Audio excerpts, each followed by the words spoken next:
ನಮಸ್ಕಾರ ಎಲ್ಲರಿಗೂ. ನಾನಿವತ್ತು ಬೆಳಗ್ಗೆನೇ ಎದ್ದು ಕವಳಿ ತಾಂಡ್ ಕಡೆ ಹೊಟ್ಟೆ. ಅಲ್ಲಿ ಒಂದು ಮೋಟ್ರ್ ಹಾಳಾಗಿತ್ತು. ಹೋಗ್ತಂಗೆ ಒಂದು ಹೊಸ ಮೋಟ್ರ್ ತಗೊಂಡು ಹೋದೆ. ನಾವು ಹೋಗ್ತಾ ಇರೋ ಬಿಲ್ಡಿಂಗು ನಾವೇ ಕೆಲಸ ಮಾಡಿದ್ದು ಒಂದು 6 ವರ್ಷದ ಹಿಂದೆ. ಬಿಲ್ಡಿಂಗ್ ಹತ್ರ ಹೋಗಿ ಹಳೆ ಮೋಟ್ರೆಲ್ಲ ತೆಗೆದೆ, ಹೊಸ ಮೋಟ್ರ್ ಫಿಟ್ಟಿಂಗ್ ಮಾಡೋಕ್ಕೆ ಸ್ಟಾರ್ಟ್ ಮಾಡ್ಕೊಂಡೆ.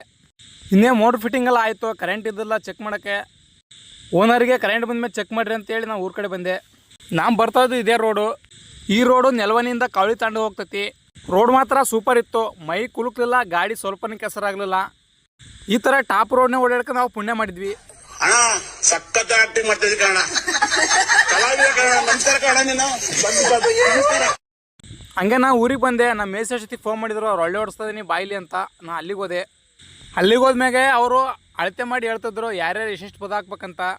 ನಾ ಅದನ್ನೆಲ್ಲ ಕೇಳಿ ನಾಳೆ ಆಯ್ದ ತಗೊಂಡು ಯುದ್ಧಕ್ಕೆ ಬರ್ತಾವಂತ ಗದ್ದೆಗೆ ಬರ್ತಾವಂತ ಹೇಳಿ ನಾನು ಹಂಗೆ ಮನೆ ಕಡೆ ಬಂದೆ. ಅಲ್ಲೇ ಬರ್ತಾ ಸ್ಕೂಲ್ ಬಿಡೋ ಟೈಮ್ ಆಗಿತ್ತು. ಹಂಗೆ ಸ್ಕೂಲ್ ಕಡೆ ಹೋದೆ ಹುಡುಗರು ಕರ್ಕೊಂಬರಕ್ಕೆ. ಹಂಗೆ ಈ ವಿಷಯ ನಾ ಸ್ವಲ್ಪ ಲೇಟಾಗಿ ಹೇಳ್ತದ್ರಿ. ನಮ್ಮೂರಲ್ಲಿ ಮೊನ್ನೆ ಒಂದು ಇನ್ಸಿಡೆಂಟ್ ನಡೆದೈತಿ. 4 ರಿಂದ 5 ವರ್ಷ ಪಾಪುಗೆ ಒಂದು ನಾಯಿ ಕಚ್ಚೈತಿ. ಆ ಫೋಟೋ ನೋಡಿದ್ರೆ ನನಗೆ ಭಯ ಆಗ್ತೈತಿ. ಫೋಟೋ ಹಾಕ್ತಾನೆ ನೋಡ್ರಿ. ಈ ಪಾಪು ಬೇಗ ಗುಣವಾಗಲಿ ಅಂತ ದೇವ್ರ ಹತ್ರ ಕೇಳ್ಕೊಣ.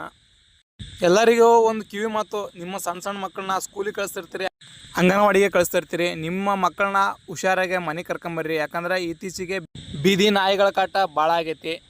ಇಷ್ಟು ಹೇಳ್ತಾ ಇವತ್ತಿನ ಲಾಗ್ ಮುಗಿಸ್ತೀನಿ. ಅದೇ ರೀ, ನಮಸ್ಕಾರ.